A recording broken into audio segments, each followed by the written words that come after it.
So mga guys, itatry nga natin ang tuloy-tuloy na second skill, Lebal mode.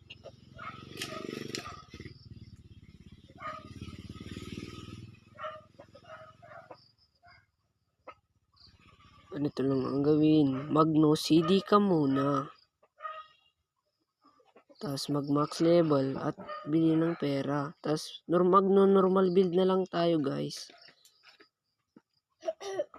Tapos bigyan nyo pala ng pera at max level din yung kalaban. Tapos mag-teleport ka na lang para mas mabilis. Tignan nyo.